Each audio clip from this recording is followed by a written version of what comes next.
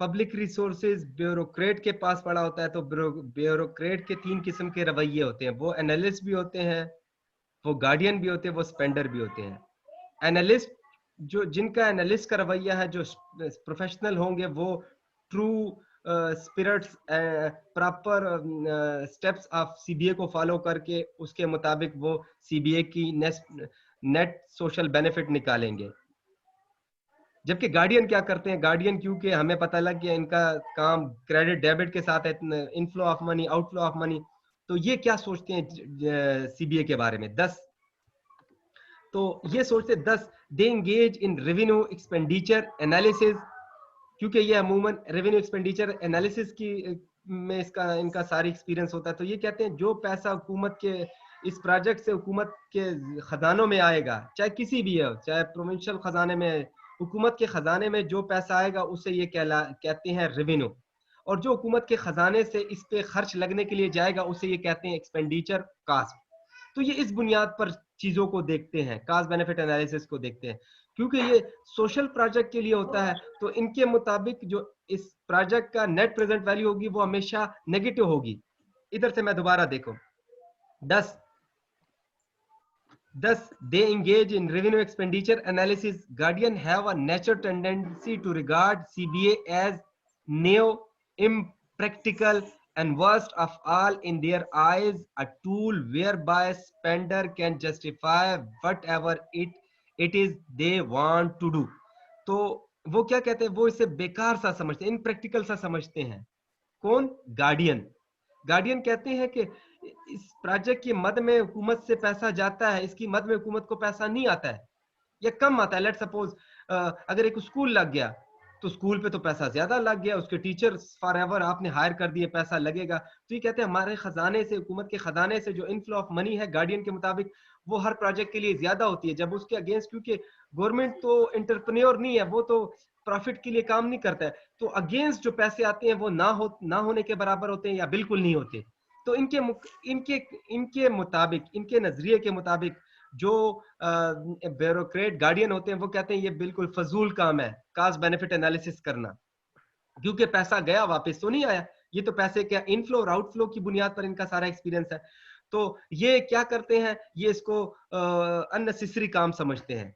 जबकि अच्छा जी, स्पेंडर थोड़ा सा मैं इस साइड पे से ले आऊं। अच्छा,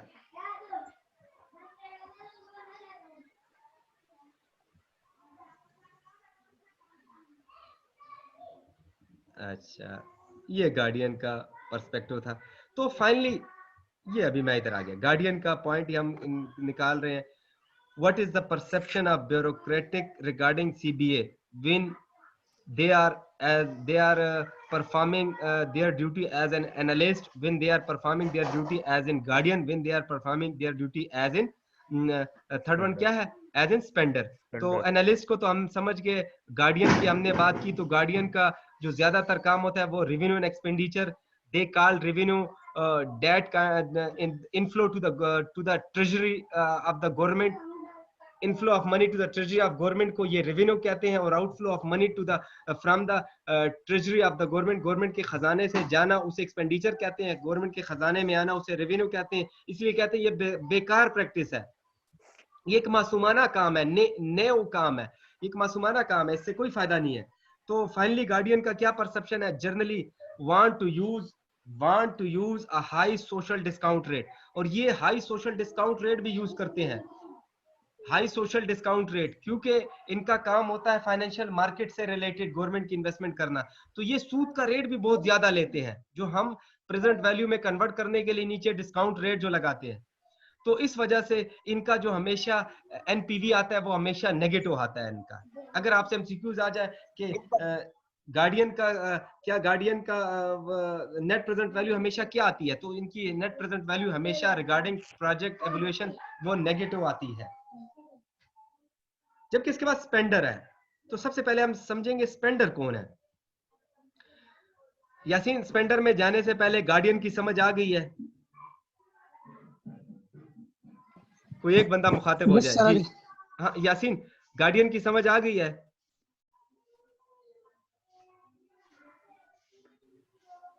हाँ Haseeb, Yes, sir.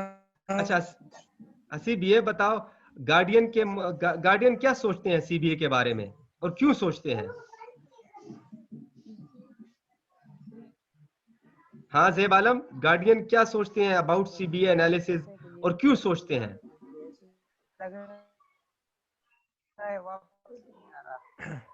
Sir guardian सोचते हैं कि ये एक फजूल काम है, क्योंकि इसमें हमारा पैसा जो है तो लग रहा है वापस नहीं आ रहा। और उसकी वजह क्या है, क्यों ये इसे एक इम्प्रैक्टिकल प्रैक्टिस समझते हैं?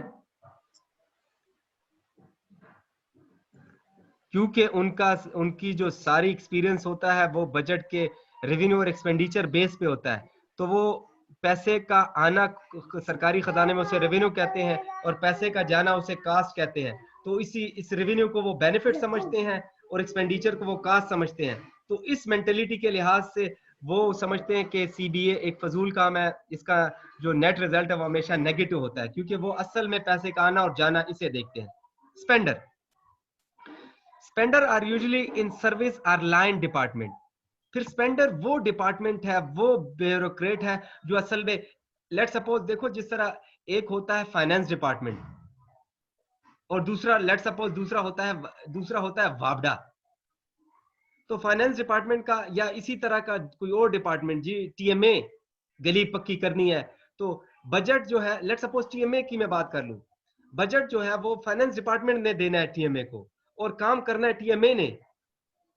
जो पॉलिटिकल विल है या जो भी है, social benefit of the society, तो कोई ट्यूबवेल बनाना है, कोई सड़क पक्की करनी है, तो लेट सपोज ये टीएमए कोई काम कर रही है इलाके में, लेकिन बजट को एलोकेट किया है फाइनेंस डिपार्टमेंट ने। तो फाइनेंस डिपार्टमेंट जो है वो गार्डियन हो गया, और जो टीएमए हो गया जो यूजुअली सर्विस प्रोवाइडर है या लाइन डिपार्टमेंट है, जो काम करने में जो पैसे को लेके काम करते हैं, उन किस्म के एग्जेक्टिव को कहा जाएगा, ब्यूरोक्रेट को कहा जाएगा स्पेंडर।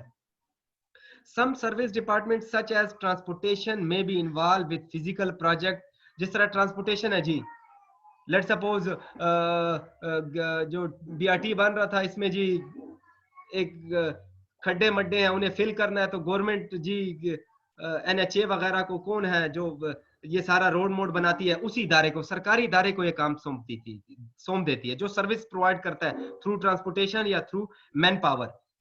तो while social service department such as health, जिस तरह अभी हेल्थ है, अस्पताल वाले तुम्हें सर्विसेज प्रोवाइड करते हैं, जिस एजुकेशन है, और हमारा जो हम पे जो इनफ्लो और आउटफ्लो है, उसे वो गार्डियन किस तरह देखते हैं कि यार ये तो बस प्रोफेसर को तनख्वाहें दे रहे हैं, इसके मद में ट्यूशनों बच्चों से पैसे नहीं आए, वो उसे इस तरह देखते हैं सीबीए को। जबकि इनलाइन डिपार्टमेंट किस तरह देखेंगे, जो इसमें शामिल है, मिसाल के तौर पे एक कॉलेज है, एक हेल्थ इंस्टीट्यूशन है, वेलफेयर इंस्टीट्यूशन है, वो या आपका टीएमए है, वो किस तरह देखता है, मेक ह्यूमन कैपिटल इन्वॉल्वमेंट। अगर एक हॉस्पिटल है, वो देखता है कि यार इतने लोगों को रोजाना मैंने ट्रीटमेंट दी, 10-10 रुपए की पर्ची पे दी, लेकिन इतने लोगों को रोजाना ट्रीटमेंट दी। Some service department such as housing, let suppose अगर हम एक प्रैक्टिकल एग्जांपल ले हाउसिंग की, make both types of expenditure. The view of spender are sometimes more varied than those of guardian because the constitutions of particular agency are more varied. Nevertheless, there are several common things in, अच्छा, most importantly, तो अभी जो Spender है वो CBA को किस तरह देखते हैं? स्पेंडर को तो हमने पहचान लिया। स्पेंडर लेट सपोज अगर टीएमए है, तो टीएमए इस कास्ट बेनिफिट एनालिसिस को किस तरह देखेगी? गवर्नमेंट जो ये पब्लिक रेवेन्यू, पब्लिक रिसोर्सेज का जो बेहतरीन इस्तेमाल करना चाह रही है, तो जो टीएमए वो इस तरह देखती है कि इस पैसे के आने से ना सिर्फ इलाके में काम हुआ है, बल्कि लेट सपोज अगर इस काम में कुछ लोग हायर भी हुए हैं, चाहे वो इसके अपने लोग हैं या इसने प्राइवेट लोग हायर किए, लोगों की इनकम भी जनरेट हुई है। तो अमूमन जो स्पेंडर होते हैं उनका net benefit, net present value जो होती है वो हमेशा पॉजिटिव निकलती है, क्योंकि वो इन चीजों को ज्यादा वैल्यू देते हैं बनिस्बत जो कास्ट है, जो पैसा आता है, पैसे की निस्बत जो पैसा लगता है वो इसको ज्यादा अहमियत देते हैं, क्योंकि ये सोशल बेनिफिट भी क्रिएट करता है, और दूसरा ये है कि या तो इसके एम्प्लॉइज और या अवाम को इसने जॉब अपॉर्चुनिटी भी प्रोवाइड की है। तो ये दो तजाद किस्म के नजरिए हैं। इनके मुताबिक, गार्डियन के मुताबिक ये एक फजूल काम है, और स्पेंडर के मुताबिक ये बड़ा अच्छा काम है। इससे ना सिर्फ मिसाल के तौर पे यासीन की गली की मोहल्ले की सड़क पक्की हो गई है, गली पक्की हो गई है, बल्कि उन्हें फायदा भी हो गया, बारिश वगैरह, खड्डे मड्डे, और इसमें जितने भी ये काम हुए, ये रेत भी किसी से ली गई है, इसमें जो एम्प्लॉइज हायर किए गए उन्हें भी कुछ बेनिफिट हो गया, जो दुकानदार थे जो जिनसे मटेरियल लिया गया उन्हें भी बेनिफिट हो गया। तो ये सारी एक्टिविटी को एज अ बेनिफिट कंसिडर करता है, जबकि गार्डियन सारी एक्टिविटी को एज अ एक्सपेंडिचर कंसिडर करता है। वो कहता है इसके मद में पैसे नहीं आते, ये कहता है इसके ये पैसे लगने के वजह से सोशल बेनिफिट बहुत ज्यादा क्रिएट हो जाते हैं। तो जो स्पेंडर है उनकी evolution on the basis of constituency support analysis होता है। उनका जो कवायद और जवाबित होते हैं, लेट सपोज हमारे कवायद और जवाबित क्या है गवर्नमेंट इंस्टीट्यूशंस के, कि यार लोगों को आसान तालीम दी जाए, आम तालीम दी जाए, अच्छी तालीम दी जाए, कम पैसों पे दी जाए, बल्कि ना होने के बराबर पैसों के दी जाए। तो इसे हम देखते हैं कि जी हमारे पास इस दफा फिर 40 स्टूडेंट आ गया। फिर हम इसे भी देखते हैं, ओहो कितने स्टूडेंट रह गए एडमिशन ना लेने से, हमें सेकंड शिफ्ट स्टार्ट कर लेनी चाहिए। तो जो इनलाइन डिपार्टमेंट होता है वो सोसाइटी के बेनिफिट और कास्ट को ज्यादा देखता है, जबकि गार्डियन होता है वो सिर्फ खजाने से पैसे आना और जाने को देखते हैं, जबकि एनालिस्ट जो होते हैं वो प्रोफेशनलिज्म के लिहाज से देखते हैं। तो ये जो दो किस्म के गार्डियन और स्पेंडर है, ये इस एनालिसिस को किसी और साइड पे लेके जाते हैं। ये जो स्पेंडर है ये अननेसेसरी हर चीज को बेनिफिट के जुमरे में लेके जाते हैं, जबकि गार्डियन अननेसेसरी हर चीज को कास्ट एक्सपेंडिचर के जुमरे में लेके जाते हैं। तो हमने ये 3 किस्म के बिहेवियर ऑफ द ब्यूरोक्रेट भी पढ़ लिए हैं, कि अगर वो एनालिस्ट होगा, यानी इसका मतलब है सबसे अच्छा जो तज्जिया है वो एनालिस्ट करेगा, जबकि गार्डियन और स्पेंडर जो है दो अपोजिट डायरेक्शन करेंगे। एक कहेगा बिल्कुल फजूल काम है, दूसरा कहेगा बड़ा ही अच्छा काम है। यानी in terms of net present value, एक की नेट प्रेजेंट वैल्यू गार्डियन की हमेशा नेगेटिव होगी और स्पेंडर की हमेशा पॉजिटिव होगी। तो ये था स्टूडेंट हमारा चैप्टर नंबर 1। इसमें काइंडली अगर आपने कुछ पूछना हो, हम चैप्टर नंबर 2 की तरफ जाते हैं। ये वही पेज है जो अरसलान ने 2-3 दफा इसका पिक्चर ली है कि साफ सुथरा नजर आए। काइंडली कोई क्वेश्चन पूछें, फिर मैं जाने लगा हूं चैप्टर नंबर 2 की तरफ। कि आज चैप्टर नंबर 2 में हम chapter number 2 Haseeb chapter number 2 की काइंडली कर लेना चाहिए साफ सुथरी सी वो इमेजेस लेके और पीडीएफ में कन्वर्ट करके दूसरा तीसरा चैप्टर 2-3 चैप्टर कर लेना। अच्छा हम आगे बढ़ रहे हैं।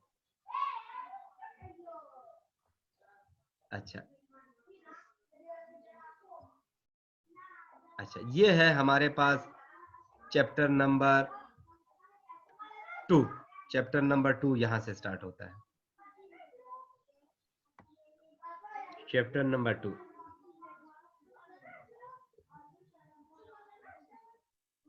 चैप्टर नंबर 2 इसकी पहली स्लाइड मैं निकालने की कोशिश कर रहा हूं। अच्छा ये आ जी। काइंडली आपका चैप्टर नंबर 1 में किसी का कोई भी क्वेश्चन हो चैप्टर नंबर 1 में।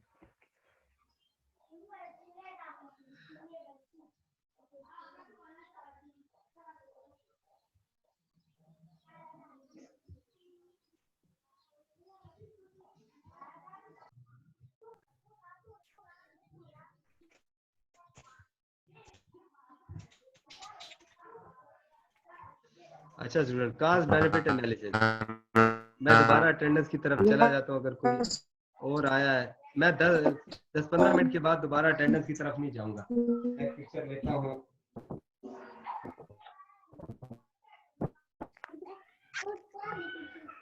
एक मिनट स्टूडेंट।